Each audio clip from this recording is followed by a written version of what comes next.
бұл не масқара? Бұл не масқара екен?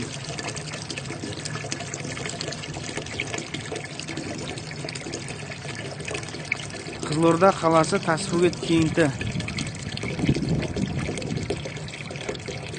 Тасбөгет бұл бізден Тасбөгеттен қаланың тең жартысы су ішіп жатыр.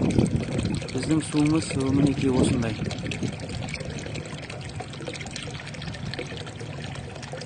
Осыған бір тексеру жүргізсеңіздер.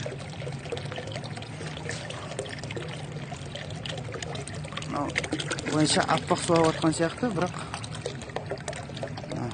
арықтың суынан да жаман бар.